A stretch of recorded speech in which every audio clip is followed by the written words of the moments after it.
La contracción muscular se lleva a cabo ante un estímulo nervioso que produce el reclutamiento de fibras musculares. El músculo es capaz de contraerse y relajarse. La contracción muscular ocurre siempre que las fibras musculares generan una tensión. Esto puede ocurrir cuando el músculo está cortado, alargado, permaneciendo en forma estática o dinámica.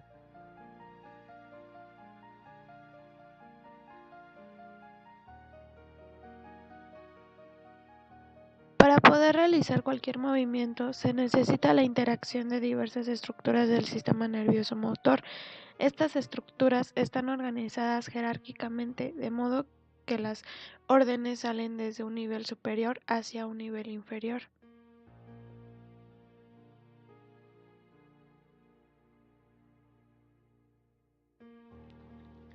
Ahora hablaremos sobre la fisiología de la contracción muscular. La unidad funcional de la contracción del músculo esquelético se llama sarcómero. Tenemos el músculo esquelético que está formado por haces, los haces están formados por fibras y las fibras por miofibrillas. De esas miofibrillas tenemos dos tipos, el filamento delgado que es la actina y el filamento grueso que es la miosina. El sarcómero, que es la unidad funcional, se encuentra entre dos discos Z. Es muy importante conocer el mecanismo de la contracción, como se puede observar los ligamentos delgados y gruesos. Veamos qué es lo que ocurre dentro. Los iones de calcio, que son los de color morado, se unen a la troponina C. Estos son liberados por el retículo sarcoplásmico. Al unirse a la troponina, esta cambia de forma y provoca el desplazamiento de la tropomiosina. Este desplazamiento que se observa deja libre al sitio activo de la actina para que la cabeza de miosina se pueda unir.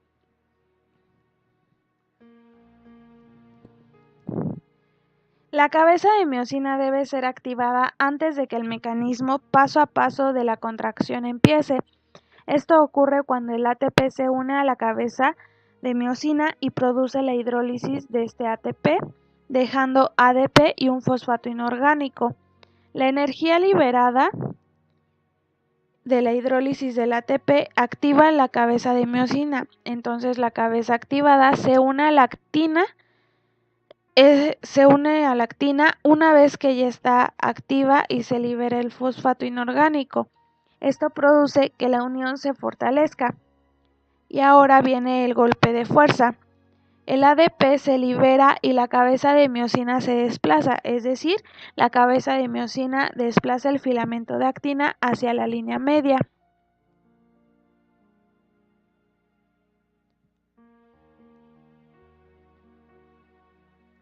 Ahora viene otro ATP y se une a la cabeza de miosina y la unión entre la cabeza y la actina se debilita cuando llega el ATP y se separa la cabeza, pero después ocurre lo mismo. Se vuelve a activar la cabeza de miosina, se produce la hidrólisis del ATP, dejando el ADP y el fosfato inorgánico. Y la energía liberada reactiva la cabeza de miosina y se vuelve a repetir lo mismo. Este es el mecanismo paso a paso. Siempre, mientras los sitios de unión de la actina estén expuestos, esto se va a producir siempre. Se produce la contracción muscular, como se puede observar.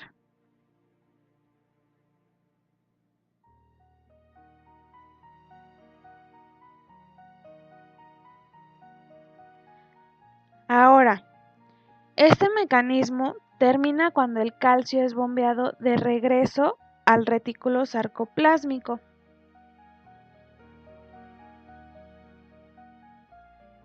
Entonces se vuelven a tapar los sitios de unión, la tropomiosina vuelve a su lugar original, entonces la cabeza de miosina ya no tiene en dónde unirse y se termina la contracción.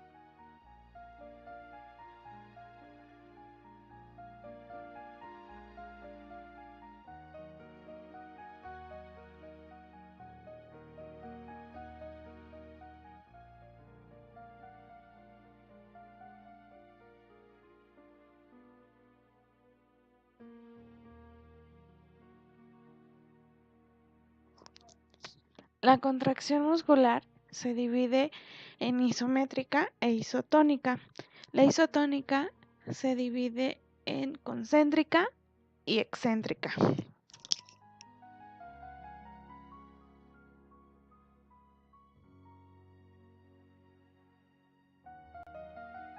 La contracción isométrica está indicada para pacientes inmovilizados por cualquier evento, especialmente la musculatura de la respiración.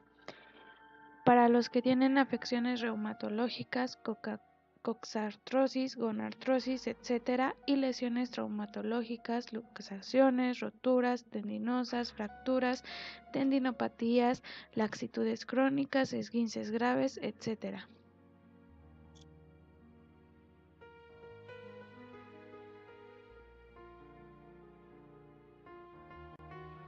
La contracción isométrica está contraindicada para pacientes con la función ventricular izquierda muy deteriorada con posibles consecuencias de arritmias. También con pacientes a los que se les asocia con una respuesta de presión como resultado de la maniobra de Valsalva, lo que causa un aumento rápido de la tensión arterial. Asimismo, también está contraindicada para pacientes hipertensos, ya que les puede causar un aumento importante de la presión torácica, que reduce el retorno de la sangre al corazón.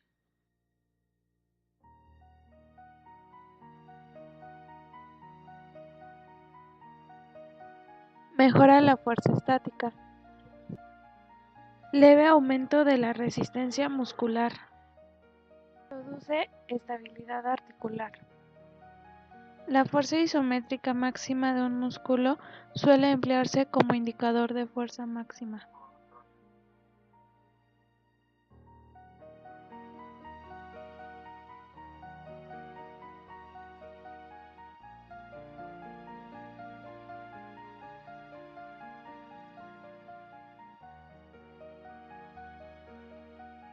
Recto abdominal. Flexiona la columna vertebral aproximando el tórax y la pelvis anteriormente. Con la pelvis fijada, el tórax se moverá en dirección a la pelvis. Con el tórax fijado, la pelvis se moverá en dirección al tórax. Psoas ilíaco.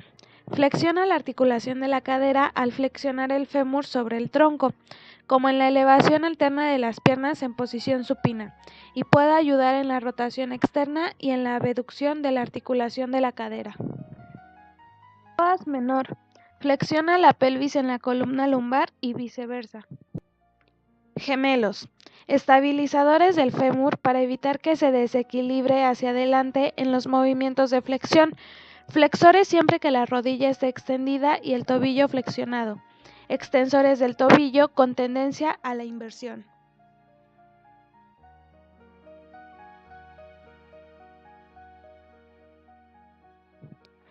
Bíceps braquial. Flexiona la articulación del hombro. La cabeza larga puede ayudar en la abducción cuando el húmero está rotado lateralmente. Flexiona la articulación del codo, moviendo el húmero y supinando el antebrazo. Supinador largo. Flexiona la articulación del codo y contribuye en la pronación y en la supinación del antebrazo cuando estos movimientos son contra resistencia. Recto abdominal. Flexiona la columna vertebral aproximando el tórax y la pelvis anteriormente. Con la pelvis fijada, el tórax se moverá en dirección a la pelvis. Con el tórax fijado, la pelvis se moverá en dirección al tórax. Cuádriceps femoral. Extiende la articulación de la rodilla y la porción del recto anterior y flexiona la articulación de la cadera. Isquiotibiales. Producen la flexión y la rotación interna de la articulación de la rodilla. Extiende la articulación de la cadera y participa en la rotación interna. Gemelos. Estabilizadores del fémur para evitar que se desequilibre hacia adelante en los movimientos de flexión. Flexores siempre que la rodilla esté extendida y el tobillo flexionado. Extensores del tobillo con tendencia a la inversión.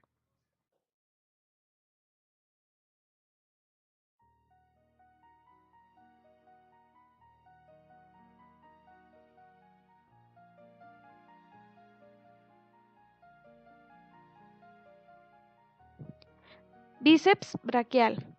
Flexiona la articulación del hombro. La cabeza larga puede ayudar en la abducción cuando el húmero está rotado lateralmente. Flexiona la articulación del codo, moviendo el húmero y supinando el antebrazo. Supinador largo. Flexiona la articulación del codo y contribuye en la pronación y en la supinación del antebrazo cuando estos movimientos son contra resistencia. Recto abdominal. Flexiona la columna vertebral aproximando el tórax y la pelvis anteriormente. Con la pelvis fijada, el tórax se moverá en dirección a la pelvis. Con el tórax fijado, la pelvis se moverá en dirección al tórax. Cuádriceps femoral. Extiende la articulación de la rodilla y la porción del recto anterior y flexiona la articulación de la cadera. Trapecio. Aducción de la escápula, realizado sobre todo por las fibras medias con estabilización de las fibras superiores e inferiores. La rotación de la escápula, en la que la cavidad glenoidea se orienta cranealmente, la realizan fundamentalmente las fibras medias y superiores con estabilización de las fibras medias. Además, las fibras superiores elevan y las inferiores deprimen la escápula.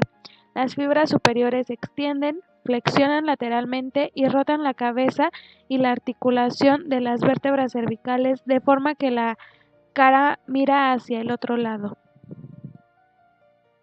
Isquiotibiales. Producen la flexión y la rotación interna de la articulación de la rodilla. Extiende la articulación de la cadera y participa en la rotación interna. Gemelos. Estabilizadores del fémur para evitar que se desequilibre hacia adelante en los movimientos de flexión. Flexores siempre que la rodilla esté extendida y el tobillo flexionado. Extensores del tobillo con tendencia a la inversión.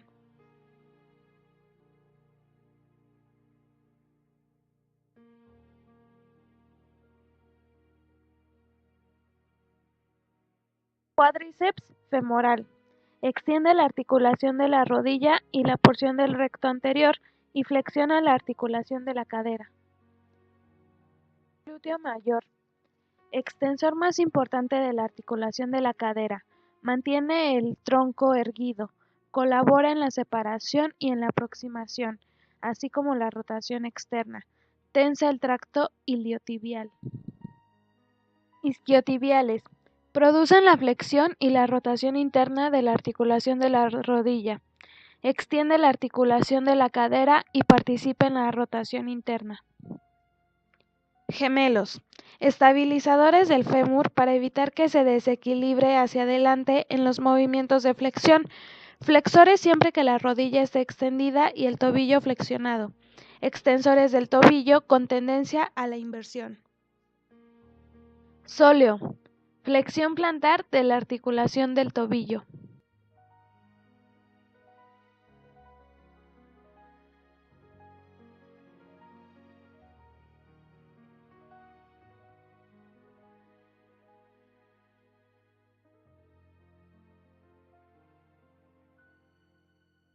Anconio. Extiende la articulación del codo y puede estabilizar el cúbito durante la pronación y la supinación. Bíceps braquial. Flexiona la articulación del hombro. La cabeza larga puede ayudar en la abducción cuando el húmero está rotado lateralmente. Flexiona la articulación del codo, moviendo el húmero y supinando el antebrazo. Supinador largo. Flexiona la articulación del codo y contribuye en la pronación y en la supinación del antebrazo cuando estos movimientos son contra resistencia. Bíceps braquial. Extiende la articulación del codo. La cabeza larga también participa en la aducción y extensión de la articulación del hombro.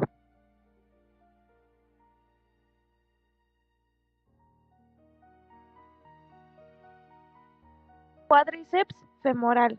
Extiende la articulación de la rodilla y la porción del recto anterior y flexiona la articulación de la cadera. Isquiotibiales. Producen la flexión y la rotación interna de la articulación de la rodilla. Extiende la articulación de la cadera y participa en la rotación interna. Gemelos. Estabilizadores del fémur para evitar que se desequilibre hacia adelante en los movimientos de flexión. Flexores siempre que la rodilla esté extendida y el tobillo flexionado. Extensores del tobillo con tendencia a la inversión. Sóleo. Flexión plantar de la articulación del tobillo.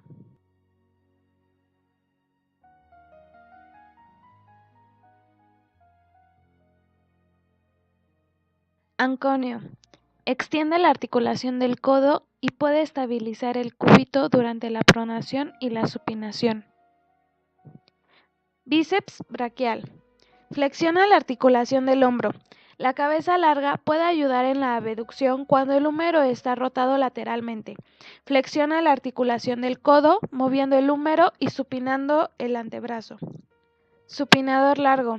Flexiona la articulación del codo y contribuye en la pronación y en la supinación del antebrazo cuando estos movimientos son contra resistencia.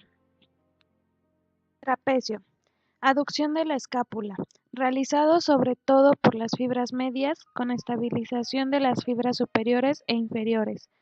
La rotación de la escápula, en la que la cavidad glenoidea se orienta cranealmente, la realizan fundamentalmente las fibras medias y superiores con estabilización de las fibras medias. Además, las fibras superiores elevan y las inferiores deprimen la escápula. Las fibras superiores extienden, flexionan lateralmente y rotan la cabeza y la articulación de las vértebras cervicales de forma que la cara mira hacia el otro lado. Bíceps braquial. Extiende la articulación del codo.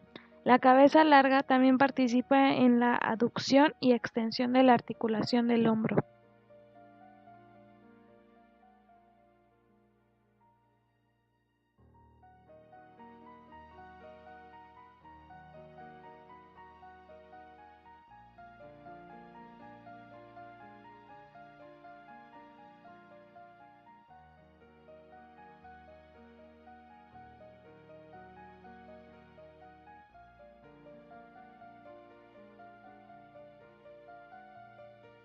Recto abdominal.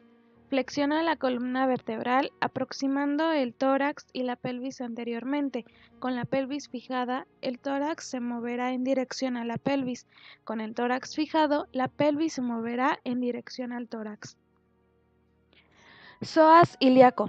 Flexiona la articulación de la cadera al flexionar el fémur sobre el tronco, como en la elevación alterna de las piernas en posición supina, y puede ayudar en la rotación externa y en la abducción de la articulación de la cadera. Psoas menor. Flexiona la pelvis en la columna lumbar y viceversa. Cuádriceps femoral.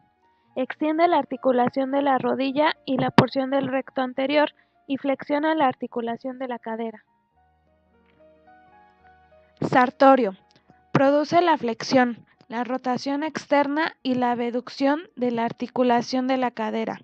Flexiona la articulación y la rodilla e interviene en su rotación interna. Isquiotibiales. Producen la flexión y la rotación interna de la articulación de la rodilla. Extiende la articulación de la cadera y participa en la rotación interna. Gemelos. Estabilizadores del fémur para evitar que se desequilibre hacia adelante en los movimientos de flexión. Flexores siempre que la rodilla esté extendida y el tobillo flexionado. Extensores del tobillo con tendencia a la inversión.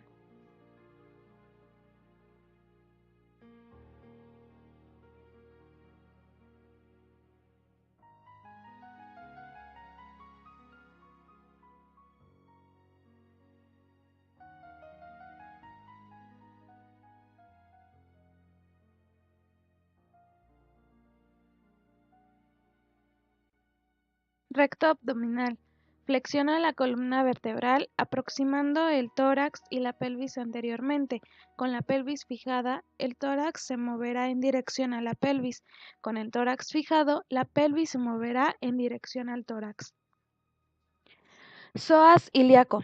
Flexiona la articulación de la cadera al flexionar el fémur sobre el tronco, como en la elevación alterna de las piernas en posición supina, y puede ayudar en la rotación externa y en la abducción de la articulación de la cadera. Cuádriceps femoral. Extiende la articulación de la rodilla y la porción del recto anterior y flexiona la articulación de la cadera. Sartorio. Produce la flexión, la rotación externa y la abducción de la articulación de la cadera. Flexiona la articulación y la rodilla e interviene en su rotación interna. Isquiotibiales. Producen la flexión y la rotación interna de la articulación de la rodilla. Extiende la articulación de la cadera y participa en la rotación interna. Gemelos. Estabilizadores del fémur para evitar que se desequilibre hacia adelante en los movimientos de flexión. Flexores siempre que la rodilla esté extendida y el tobillo flexionado. Extensores del tobillo con tendencia a la inversión.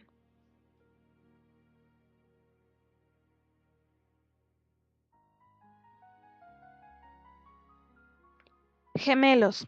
Estabilizadores del fémur para evitar que se desequilibre hacia adelante en los movimientos de flexión.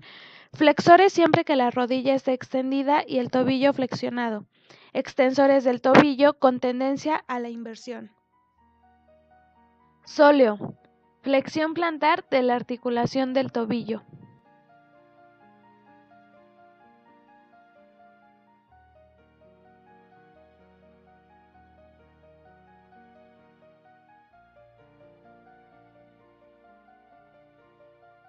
Anconio. Extiende la articulación del codo y puede estabilizar el cúbito durante la pronación y la supinación. Bíceps braquial. Flexiona la articulación del hombro. La cabeza larga puede ayudar en la abducción cuando el húmero está rotado lateralmente. Flexiona la articulación del codo, moviendo el húmero y supinando el antebrazo. Supinador largo. Flexiona la articulación del codo y contribuye en la pronación y en la supinación del antebrazo cuando estos movimientos son contra resistencia. Trapecio. Aducción de la escápula, realizado sobre todo por las fibras medias con estabilización de las fibras superiores e inferiores. La rotación de la escápula, en la que la cavidad glenoidea se orienta cranealmente, la realizan fundamentalmente las fibras medias y superiores con estabilización de las fibras medias. Además, las fibras superiores elevan y las inferiores deprimen la escápula. Las fibras superiores extienden, flexionan lateralmente y rotan la cabeza y la articulación de las vértebras cervicales de forma que la cara mira hacia el otro lado.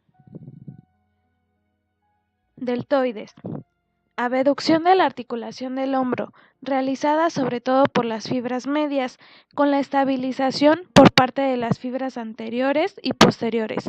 Además, las fibras anteriores flexionan y en la posición supina rotan internamente la articulación del hombro. Las fibras posteriores se extienden y en la posición prona rotan exteriormente la articulación del hombro. Supraespinoso.